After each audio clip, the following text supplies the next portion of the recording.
Hello বন্ধুরা, welcome back to Priyanka JoJo blog. তো কেমন আছো সবাই? আশা করি সবাই খুব ভালো আছো, আমিও ভালো আছি আর সবসময় ভালো থাকবে। আজকে হচ্ছে মঙ্গলবার আর এখন বাজছে রাত্রি 8:30। আমি আমার ব্লগটা শুরু করছি। তোমরা অনেক দিন ধরে আমার কাছে অনেকেই বলেছিলে পুজনের কী কী বই পেয়েছে স্কুল থেকে সেগুলো দেখাতে, কী কী বই দিয়েছে স্কুলে আর কি, ক্লাস 7-এর বই। তারপর আমি আগের বছরও এটা নিয়ে একটা ভিডিও করেছিলাম যখন ক্লাস 6-এ উঠেছিল। তো এই বছর সেই ভিডিওটা নিয়ে চলে এসেছি। আজকে সকাল থেকে ব্লগ করার একদম সময় পাইনি, কারণ আজকে প্রচুর কাজ ছিল। আজকে দুপুরে খাওয়া দাওয়াই করেছি। তোমার কটার সময়? 3টের সময় খাওয়া দাওয়া করেছি আজকে। স্নান তো তার কিছুক্ষণ আগে করেছি, 3টের সময় দুপুরে খাওয়া দাওয়া হয়েছে, মানে 2:30টার সময় স্নান করতে গেছি। আজকে এতটা লেট হয়ে গেছে। আর রাত্রে রান্নাবান্না এখন বোন করছে। তো রাত্রে রান্নাবান্না এখন বোন করছে। তো রাত্রে হচ্ছে পনির আর তার সঙ্গে ভাত। সকালবেলা লুচি আলুর দম খেয়েছি, ছোটো ছোটো আলুর দম। ভেবেছিলাম সকাল থেকে ব্লগটা শুরু করবো, কিন্তু সকালে ঘরের অবস্থা এমন ছিল যে ব্লগটা শুরু করতে পারিনি। তো এখন শুরু করছি। তোমাদেরকে আগের বছরও তোমাদের ওই পুজনের নতুন বই পাওয়ার পর দেখিয়েছিলাম। তো তোমরা অনেকেই জানতে চেয়েছো যে কী কী বই পেলো। তো সেটাই এবার আমি তোমাদের দেখাবো এক এক করে। তাহলে দেখতে থাকো ব্লগটা। এই দেখো এক বান্ডিল বইগুলো এখনো মলাট দেওয়া হয়নি। হ্যাঁ, ও আরেকটা বই আছে, আরেকটা বই পুজনের হাতে আছে, ও ইংরেজি পড়ছে। রাখ ওটা সাইডে, ওটা দেখাচ্ছে। তো এই বইগুলো তোমাদের এক এক করে দেখাবো। আমি মলাট দিইনি এখনো, এরপরে মলাট দেব। তো প্রথমেই আসছে এটা বইটা, স্বাস্থ্য ও শারীর শিক্ষা, 7ম শ্রেণীর। এখনকার বইগুলো কীরকম চেঞ্জ করে দিয়েছে। আগেকার বইগুলো কীরকম ছিল, নবগণিত মুকুল, অঙ্ক বইয়ের নাম ছিল। স্বাস্থ্য আর শারীর শিক্ষা এগুলোতে তোমার এই যে লোকসঙ্গীত, তারপর কুচকাওয়াজ, প্রচলিত ভাই কি এটা উল্টা করে পড়ছি না, ভাওয়াইয়া গান, এই সমস্ত জিনিসপত্রগুলো আছে এটার মধ্যে। তারপরে হচ্ছে ব্লসমস, এটা হচ্ছে ইংরেজির বই। এবার একটাই পার্ট দিয়েছে, এর আগে দুটো করে পার্ট দিত, আবার দেখতাম বছরের মাঝখানে দিত। তো আমাদের সময় কি কি ছিল সেটা আমার মনে নেই খুব একটা, বইয়ে কি ছিল। এখন সব নানান রকমের গল্প আছে, আবার কিছু পোয়েমও আছে। পোয়েম তো থাকবে অবশ্যই, পোয়েম প্রোজ। আজকে স্যার এই চ্যাপ্টারটা পড়েছি, এটা এত দূর অবধি, দ্য বুক অফ নেচার। হ্যাঁ, কাজী নজরুল ইসলাম, জওহরলাল নেহেরু। তারপরে আছে লীলা মজুমদারের একটা গল্পের বই দিয়েছে, জানো, বেশ সুন্দর লাগছে। একটাই গল্প মনে হচ্ছে? না, একটা গল্প না, অনেকগুলো গল্প আছে। এখানে কোনো সূচিপত্র নাই এই বইটাতে। দেখো তোমাদের প্রথম থেকে দেখাই, এখানটায় এই দেখো, এখানে কোনো সূচিপত্র নাই, এখানেও নেই। এখান থেকে গল্পটা শুরু হয়ে গেছে। এখানে অনেক কটা গল্প আছে। আমি সেদিন আমিও ভেবেছিলাম একটা গল্প। এই দেখ, এখানটা আরেকটা গল্প শুরু হচ্ছে, এখানে এটা শেষ হয়ে গেছে, দেখ এখানটায় শেষ বোধহয়। তারপরে এখান থেকে আরেকটা গল্প শুরু, এইভাবে গল্প আছে। সে আমাদের একটা বই থাকতো সেই সময়, ভাষাপাঠ। সেই ভাষাপাঠ, ওইটা ভাষাপাঠ না আমাদের ভাষা চর্চা হয়েছে। আগেবার ছিল ভাষাপাঠ, এবার ভাষা চর্চা হয়েছে। কি বই থাকতো আমাদের, এরকম একটা গল্পের বই থাকতো, সেখানে অনেক গল্প থাকতো ছোট ছোট, বেশ ভালো লাগতো। এবার হচ্ছে অতীত ঐতিহ্য, এটা হচ্ছে ইতিহাসের বই।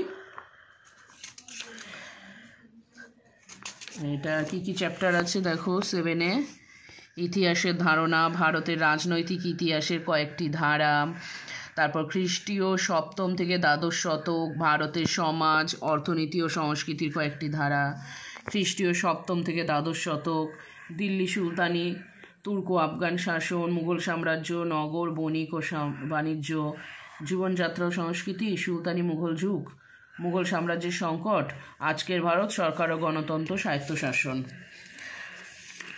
এইগুলো আছে। এখন বইগুলো সব কীরকম করে দিয়েছে, আগে বইগুলো কিন্তু অন্যরকম ছিল।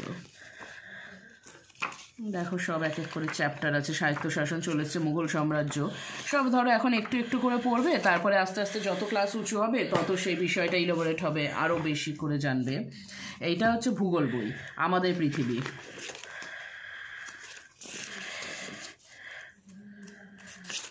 এখানটায় কী কী চ্যাপ্টার আছে এখনও আসেনি। প্রথম এখানে হচ্ছে পৃথিবীর পরিক্রমণ, ভূমিরূপ, ভূপৃষ্ঠের স্থানের অবস্থান নির্ণয়, নদী, শিলা ও মাটি, জল দূষণ, বায়ুচাপ, পরিবেশ ও মানুষ।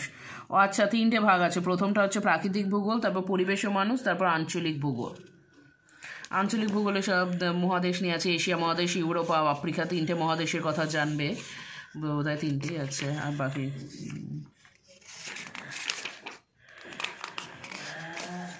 এটা আছে, একটা পেজ আছে, এই আছে।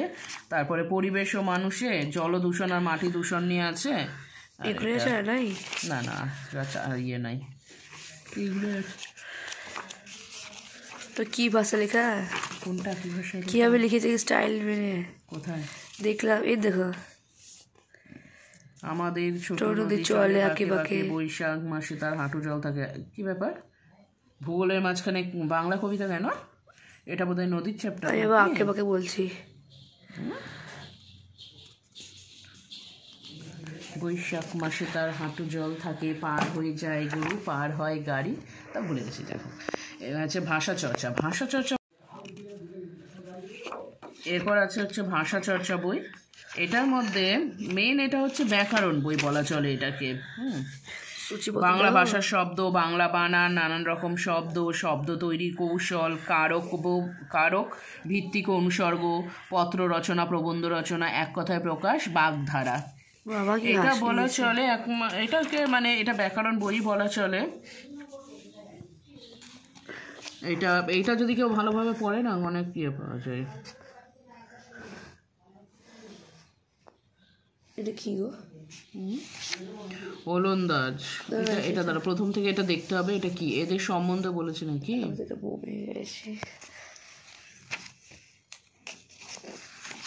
এটা তারপরে আসছে হচ্ছে সাহিত্য মেলা, বাংলা বই। এবার বাংলা বইয়ে দেখি কার কার লেখা আছে। কি বাংলা বইয়ে কার কার লেখা আমরা দেখতে পাবো, দেখি। আমিও বইগুলো দেখিনি, একদম ভিডিও করবো তখন দেবো। আচ্ছা, অজিত দত্ত, রবীন্দ্রনাথ ঠাকুরের লেখা আছে এখানে। ছন্দে শুধু কান রাখো, প্রথম পাঠ, অজিত দত্ত। মমচিত্তে, নীতিনিত্যে, রবীন্দ্রনাথ ঠাকুরের লেখা। শীর্ষেন্দু মুখোপাধ্যায়ের পাগলা গণেশ। মাইকেল মধুসূদন দত্তের লেখা আছে প্রতি। তারপর কেদারনাথ সিংহের লেখা মাতৃভাষা। আশরাফ সিদ্দিকী, আবুল ফজল, এদের লেখা আছে। দাদার মনে এই নামটা সেভ আছে পুরো, আবুল ফজল বলে। ওটা তো অন্য কোনো লোক, কি সেই। তারপর নানান দেশের নানান ভাষা। তারপর দেখো এখানে আত্মকথা আছে, রামকিঙ্কর, বেইজের নাম, কুতুব মিনারের কথা, সৈয়দ মুস্তাফা আলীর একটা লেখা আমার মনে পড়লো। সেটা মনে হয় সম্ভবত একটা গল্প ছিল, আমি 56 কত নম্বর কয়েদি একটা ছিল। সে একজন মানুষ, মানে একজন বিনা অপরাধে ধরা পড়বে এবং সে বহু বছর কারাগারে থাকার পরে সে তার নিজের নামটাও ভুলে যাবে। সেটা বোধহয় সৈয়দ মুস্তাফা আলীর লেখা। সে তারপর শুধুমাত্র তার কয়েদি নাম্বারটা মনে ছিল। আমি কত নাম্বার কয়েদি, এরকম নামটা ঠিক মনে পড়ছে না, কত নাম্বার কয়েদি একটা ছিল। কত গল্প আছে বাবা। চতুর্থ পাঠ, সুকুমার রায় লেখা নোট বই। সুনীল গঙ্গোপাধ্যায়ের আছে মেঘচোর। এটা মনে হয় সব, এগুলো সব কবিতা মনে হচ্ছে। অনেক ভালো ভালো লেখকেরই আছে, সবার একদম মিলিত আছে। রবীন্দ্রনাথ ঠাকুরের অনেক লেখা আছে। এই দেখো, প্রথমে একটা কবিতা, ছন্দে শুধু কান রাখো, অজিত দত্তের। মন্দ কথায় মন দিও না, ছন্দে শুধু কান রাখো। দেখতে গেলে মানুষের জীবনে সমস্ত কিছু থেকেই না কিছু শেখার আছে, জানো। এই যে ছন্দে শুধু, এই প্রথম কবিতাটাই ধরো, প্রথম কবিতার প্রথম লাইনেই দেখো শেখার আছে, মন্দ কথায় মন দিও না, ছন্দে শুধু কান রাখো। এই লাইনটাতেই শেখার আছে কত কিছু। এবার যে শিখবে শিখবে, যে শিখবে না শিখবে না। তারপর আছে পরিবেশ আর বিজ্ঞান। কত মোটা বইটা গো, এটা হচ্ছে বিজ্ঞান বই বাবা। সব হয়ে যাবে, সব হয়ে যাবে, চিন্তার ব্যাপার। ভৌত পরিবেশ, তারপর পরিবেশ বান্ধব শক্তি, এই কী করে করবে গো? এই বউ তো পরিবেশ সহজে আছে আমার, তাই সহজ লাগে তো। এই দে এই দে এই দে, এই জিনিসগুলো আমি আঁকতাম জানো ছোটোবেলায়। তার কোথায় গেল? এই যে এই যে সূর্যগ্রহণ, চন্দ্রগ্রহণ, তারপর ছায়া ফেলা, এই যে মোমবাতির এইটা, এইগুলো সব স্যার পড়াতো। স্যার বলতো দিয়ে আমরা এরকম স্যারের ব্যাচে স্যার পরীক্ষা করে এরকম দেখাতো, একদম প্র্যাকটিক্যাল করে দেখাতো এগুলো টর্চ লাইট দিয়ে। তখন তো মোবাইল ছিল না, টর্চ লাইট দিয়ে এটা। তারপর এই যে এই জিনিসগুলো, এগুলো ছিল তখন আমাদের সময়তে। বক্স খুব সহজ।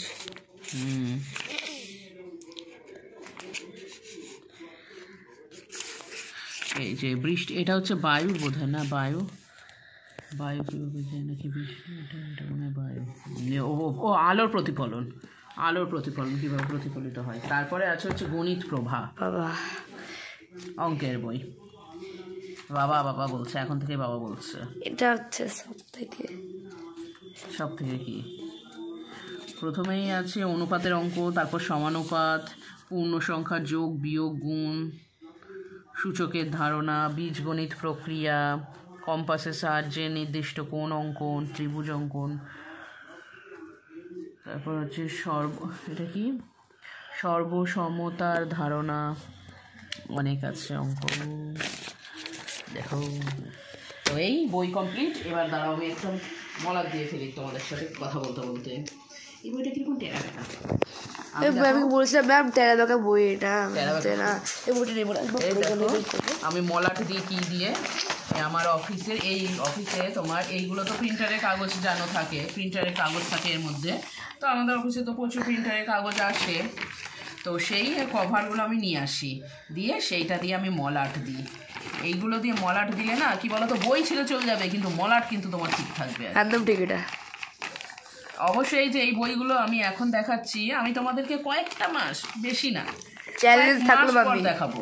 চ্যালেঞ্জ থাকলো আমার সাথে, তোমার চ্যালেঞ্জ থাকলো। ও বই কিভাবে রাখছে এটা দেখে কয়েকদিন পর তোমাদের দেখাবো যে ওর বইয়ের কি অবস্থা।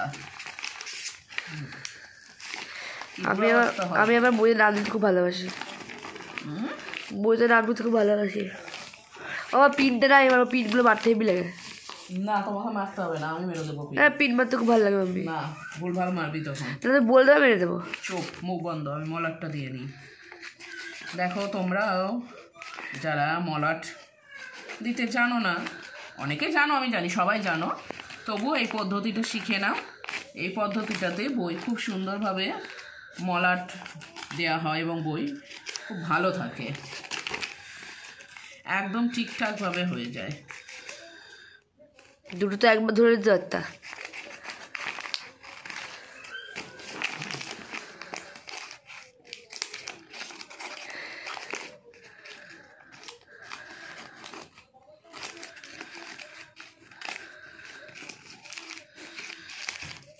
আমি উল্টে উল্টে পাল্টে দেবে, উল্টে দেখো, পাল্টে দেবো।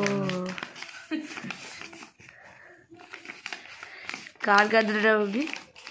এইটা একটা বইয়ের গানও আছে, দেবের গান তার নাকি? সাথে বইয়ের গান আছে, তার সাথে এটা একটা একটা কোন নিউজ পেপারের বোধহয় একটা ট্যাগ লাইন আছে, উল্টে দেখো পাল্টে গেছি, নিউজ পেপার না কমিয়ে। এরপর যখন আমার মলাট দেওয়াটা পুরোপুরি কমপ্লিট হয়ে যাবে, তখন তোমরা দেখবে কত সুন্দরভাবে মলাট দেওয়া। ও পিনগুলো মারি না, পিনগুলো মারতে খুব ভালো লাগে আমার। তোকে আমি একটা আলাদা কাগজ দিয়ে দেবো মলাট দেওয়ার পরে, তুই সেটাতে যত খুশি তত পিন মারিস।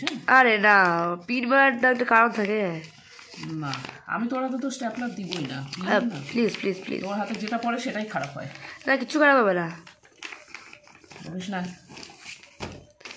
এসব মলা টলা মারলে না বোঝা যায় না কোনটা কোন মুখ। আমি নেমপ্লেট বানিয়েছি। কি নেমপ্লেট বানিয়েছি? নেমপ্লেট বানিয়েছ? হ্যাঁ, এগুলো কেটে দাও। সব করবো বুঝছিস। আমি এবার একটু লাগাবো। হ্যাঁ হ্যাঁ আমি এবার একটা করবো, বলারটা লাগাবো।